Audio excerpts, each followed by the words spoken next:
Gold trusted gold buyers. మీరు తాకట్టు పెట్టిన బంగారాన్ని విడిపించి ఈ రోజు ఉన్న మార్కెట్ ధరకు కొనబడును.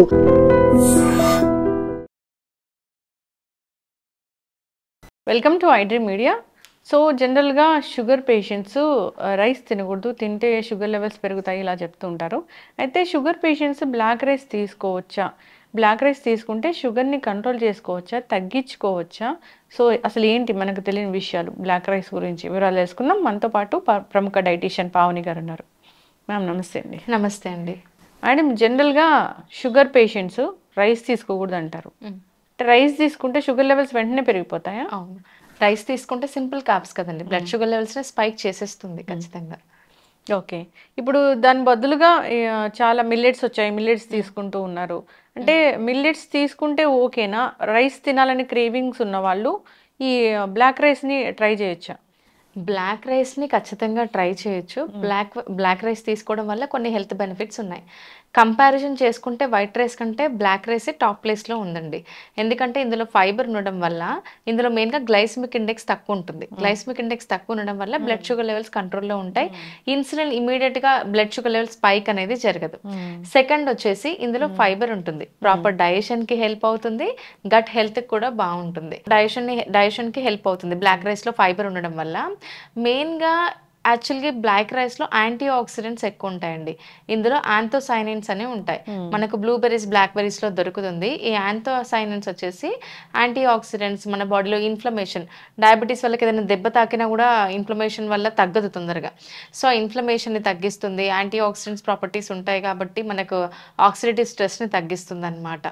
మెయిన్గా ఇంకోటి ఏంటంటే ఈ బ్లడ్ షుగర్ లెవెల్స్ స్పైక్ అవ్వకుండా జరుగుతుంది. ఫైబర్ ఉంటుంది కాబట్టి హార్ట్ హెల్త్కి కూడా మంచిది, బ్యాడ్ కొలెస్ట్రాల్ని తగ్గిస్తుంది. సో ఓవరాల్గా చూసుకుంటేనైతే బ్లాక్ రైస్ బ్లాక్ రైస్ వల్ల హెల్త్ బెనిఫిట్స్ ఉన్నాయి. బట్ కంపారిజన్ చేసుకుంటే కనుక by the end of the day rice is rice, carbs is carbs. When we pair black rice with vegetables and some amount of protein, అప్పుడు మనకు overall health benefits అనేవి add అవుతాయి. Okay, black రైస్ని నార్మల్గా rice లాగా 3 పూట్ల తీసుకోవచ్చా, 2 పూట్ల తీసుకోవచ్చా? క్వాంటిటీ తగ్గించాలా డయాబెటిక్ పేషెంట్స్ మెయిన్గా? ఎస్ అండి. సో క్వాంటిటీ ఖచ్చితంగా తగ్గించాలి. మనం ఏం తీసుకుంటున్నాం అనేది ఇంపార్టెంట్ కాదు, ఎంత తీసుకుంటున్నాం అనేది ఇంపార్టెంట్. ఏదైనా పోర్షన్ కంట్రోల్లో తీసుకోవడం అనేది చాలా మంచిది. సో ఇంకోటి ఏంటంటే ఈ బ్లాక్ రైస్లో ఫైబర్ అండ్ ప్రోటీన్ ఉండడం వల్ల మనకు కొద్దిగా తీసుకోగానే కడుపు నిండినట్టుగా అనిపిస్తుంది, which is a good thing. Rice అలా కాదు, రైస్ మనం ఒక పెద్ద కప్పు తీసుకున్నా కడుపు నిండినట్టు అనిపించదు. సో బ్లాక్ రైస్లో ఫైబర్ అండ్ ప్రోటీన్ ఉంటుంది కాబట్టి యాంటీ ఆక్సిడెంట్స్ కానీ మనకి డైజెషన్కి హెల్ప్ అవ్వడం కానీ చాలా హెల్త్ బెనిఫిట్స్ ఉన్నాయి. బట్ ఒక కప్పు రైస్ తీసుకొని దాంతోపాటు వెజిటేబుల్స్ని ఎక్కువ తీసుకొని అట్ ద సేమ్ టైం ప్రోటీన్ని యాడ్ చేస్తేనే మనకు బెనిఫిట్స్ అందుతాయి. లేకపోతే నేను బ్లాక్ రైసే తింటున్నాను అని చెప్పేసి 2 కప్స్ ఆఫ్ రైస్కి ఈక్వల్గా 2 కప్స్ ఆఫ్ రైస్ తీసుకొని కొద్దిగా కర్రీ వేసుకుంటే glycemic index, blood sugar levels control అవ్వవు. By the end of the day carbohydrates అంటే కార్బోహైడ్రేట్సే ఖచ్చితంగా స్పైక్ అవుతాయి. మేక్ షూర్ మనకు దానిలో ఉన్న బెనిఫిట్స్ అందాలి అంటే ఒక కప్పు రైస్ పెట్టుకొని వెజిటేబుల్స్, పప్పు, ఏదైనా ఒక ప్రోటీన్ పేర్ చేసుకొని తీసుకుంటే మంచిది. And portion control is very important. Okay, అంటే ఇప్పుడు డయాబెటీస్ ఉన్న వాళ్ళు ఫుడ్ తీసుకోవాలి అంటే ఎప్పుడైనా కానీ ఒక కొలత ప్రకారం మాత్రమే తీసుకోవాలా? ఒక కప్పు రైస్, ఒక 2 కప్పుల వెజిటబుల్స్ ఇట్లా తీసుకోవాలా? ఇంకెట్లా తీసుకోవాలి?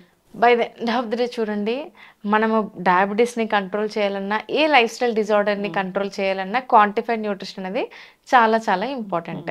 సో మనం ఏ ఫుడ్ తీసుకున్నా కూడా కంట్రోల్డ్గా పోర్షన్ కంట్రోల్లో తీసుకుంటే బ్లడ్ షుగర్ లెవెల్స్ స్పైక్ అవ్వకుండా ఉంటాయి. లేదు, మనం సౌత్ ఇండియన్స్ ఏంటంటే మార్నింగ్ ఇడ్లీ దోశలు, మధ్యాహ్నం రైస్, నైట్ చపాతీస్ అన్న మైండ్ సెట్లో ఉంటారు. ఈవెన్ ఒక కప్పు రైస్లో ఎన్ని క్యాలరీస్ ఉంటాయో ఈవెన్ ఒక కప్పు చపాతీ పిండిలో కూడా అన్ని క్యాలరీస్ ఉంటాయి. సో చపాతీ ఒక కప్పు రైస్కి బదులుగా 4-5 చపాతీలు తింటారంటే షుగర్ లెవెల్స్ ఏం కంట్రోల్ అవ్వండి. సో కార్బ్స్ని కంట్రోల్ చేస్తూ మీరు అన్నట్టుగా వెజిటేబుల్స్ ఎక్కువ తీసుకొని ప్రోటీన్ని పేర్ చేస్తేనే మనకు బ్లడ్ షుగర్ లెవెల్స్ కంట్రోల్ అవుతాయి. ఇలా చాలా మంది ప్రీ డయాబెటిక్ స్టేజ్లో ఉన్న వాళ్ళు ఈ క్వాంటిఫైడ్ న్యూట్రిషన్ ఫాలో అయ్యి డయాబెటీస్ని రివర్స్ కూడా చేసుకోవచ్చు. ఓకే, రివర్స్ అంటే మొత్తం తగ్గించుకోవచ్చు? మొత్తం తగ్గించుకోవచ్చు. ఎట్లా? సో చాలా మంది క్లయింట్స్ ఉన్నారు మా క్లయింట్స్ ప్రీ డయాబెటిక్ స్టేజ్, అంటే మెడిసిన్ స్టార్ట్ చేయకముందు ఫస్ట్ టైం డయాగ్నోజ్ అయినప్పుడు HbA1c చేస్తారండి. HbA1c 3 months average sugar level test. అందులో HbA1c వాల్యూ వచ్చేసి 8-7 ఉన్నా కూడా దే కెన్ రివర్స్ ఇట్. ఎందుకంటే ఇది లైఫ్ స్టైల్ డిజార్డర్, మన లైఫ్ స్టైల్ సెట్ చేసుకుంటే సరిపోతుంది.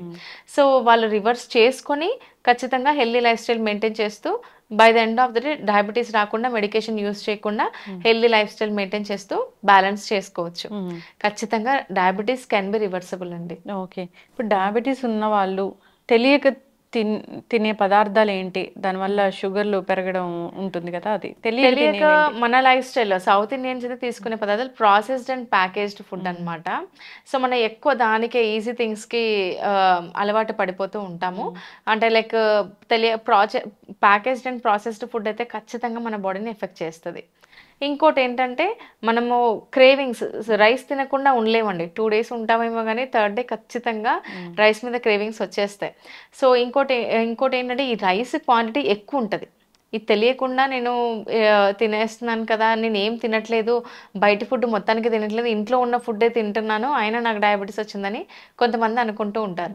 ఇంట్లో కూడా మన కార్బ్లోడ్ ఫుడ్సే ఉంటాయి. సో రైస్ అయినా చపాతీ అయినా ఏదైనా ఎప్పుడు మరి ఇది ఓవర్కమ్ చేయొచ్చు అంటే, సపోజ్ చపాతీ తీసుకుంటున్నారు అనుకోండి, అందులో సోయా చంక్స్ ఫ్లోర్ యాడ్ చేసేసి దాంతో చపాతీ చేయడం వల్ల ప్రోటీన్ యాడ్ అవుతుంది కాబట్టి షుగర్ లెవెల్స్ స్పైక్ అవ్వదు, ఈవెన్ డయాబెటీస్ వచ్చే ఛాన్సెస్ ఉండవు. ఎప్పుడైనా కార్బ్స్ని తగ్గించుకుంటూ మెయింటైన్ చేయాలి. మనకు తెలియకుండా తీసుకునేది మెయిన్గా కార్బోహైడ్రేట్స్. సెకండ్ వచ్చేసి స్వీట్స్. ఇంతకుముందు ఏంటంటే ఫంక్షన్స్ అప్పుడు మన తాత వాళ్ళ టైంలో కానీ ఎప్పుడైనా ఇంట్లో శుభకార్యం అయితేనే స్వీట్ చేసేవాళ్ళు. ఇప్పుడు ఏమవుతుందంటే ఎప్పుడు ఇష్టం వచ్చినప్పుడల్లా స్వీట్స్, ఐస్ క్రీమ్స్ ఆర్డర్ పెట్టేసుకుంటే వచ్చేస్తాయి. ఎక్కడైనా సరే వీధి వీధికి స్వీట్ షాప్స్ ఉన్నాయి, మనం ఇష్టం వచ్చినట్టుగా ఇవి ఇంటేక్ చేస్తూనే ఉంటాం. సో ఇది ఒకటి. ఇంకోటి హోమ్ మేడ్ అని చెప్పేసి చాలా మనకు అదైపోతుంది. సపోజ్ బయట కేక్స్ చాలా అసలు మంచిది కాదు, హోమ్ మేడ్ కేక్స్ మంచిదని చెప్పేసి ఇంట్లో కూడా కేక్స్ తీసుకుంటూ ఉంటాం. హోమ్ మేడ్ కేక్లో కూడా జాగరీ అయితే యాడ్ చేస్తారు కదండి, ఈవెన్ షుగర్ యాడ్ చేయకున్నా కూడా అది కూడా ఇండైరెక్ట్గా షుగరే కదా. సో షుగర్ ఎక్కువ తీసుకోవడం వల్ల ఇండైరెక్ట్ షుగర్ అనమాట. అంటే ప్రాసెస్డ్ ఫుడ్లో కూడా మనకు షుగర్ అనేది యాడ్ చేస్తారు. ఇప్పుడు టొమాటో కెచప్ ఉంది, అది టొమాటో కెచప్ అంటారు, అందులో షుగర్ కంటెంట్ ఉంటుంది, 2 months సాల్ట్ కంటెంట్ ఉంటుంది. And packaged food, suppose readymade noodles కానీ కంప్లీట్గా కార్బోహైడ్రేట్స్, కంప్లీట్ మైదా. మన తినడానికి తీయగా ఉంటేనే మన స్వీట్స్ తీసుకుంటామని అనుకుంటాం, కానీ తినడానికి తీయగా లేకున్నా కూడా కార్బోహైడ్రేట్స్ ప్రజెంట్ ఉన్న ఫుడ్స్ తెలియకుండా తీసుకొని దానివల్ల కూడా చాలామంది డయాబెటీస్ బారిన పడడం, వెయిట్ గెయిన్ అవ్వడం చేస్తూ ఉంటారు. ఎస్, ఖచ్చితంగా అండి, చాలా చక్కగా చెప్పారు. అంటే డయాబెటీస్ ఉన్న వాళ్ళు రైస్ తీసుకునే విషయంలో జాగ్రత్తగా ఉండాలి. ఎప్పుడైనా కానీ రైస్ తినాలి అనే క్రేవింగ్ ఉంది, అసలు తగ్గించుకోలేకపోతున్నాం అన్నప్పుడు బ్లాక్ రైస్ని వాళ్ళు ట్రై చేయొచ్చు. ఏ రైస్ అయినా కానీ రైసే, కార్బోహైడ్రేటే కాబట్టి క్వాంటిటీ అనేది ఖచ్చితంగా చెక్ చేసుకొని తీసుకుంటూ ఉండాలి. డయాబెటీస్ రివర్స్ చేసుకోవచ్చు. మీ దగ్గర రకరకాల ప్యాకేజెస్ ఉన్నాయి, మంచి మంచి డైట్స్ ఉన్నాయి, ఒకసారి ఫాలో అవ్వాలని కోరుకుందాం. చాలా చక్కటి ఇన్ఫర్మేషన్, ధన్యవాదాలు. థ్యాంక్ యూ అండి. And for more videos, Please subscribe to iDream. Please subscribe to iDream. Please subscribe iDream. And please subscribe to iDream. For more videos, subscribe to iDream. please like, share and subscribe to the channel. Congratulations, iDream. Subscribe to iDream. Subscribe to iDream. So subscribe to iDream Media. iDream team andarki huge congratulations. Please subscribe iDream Media. Please subscribe to iDream. Subscribe iDream. Please subscribe to iDream. iDream అంటే నా కళల ఛానల్ను subscribe చేసుకున్న నోరు తిరుగుతలేదు, మీరైతే గంట గుర్తు కొట్టండి. For more such videos, please subscribe to iDream. Subscribe to iDream. Please subscribe to iDream. Please subscribe iDream Media. Please do subscribe to iDream. Please subscribe to iDream Media. For best entertainment and information, please subscribe iDream. And don't forget to subscribe to iDream.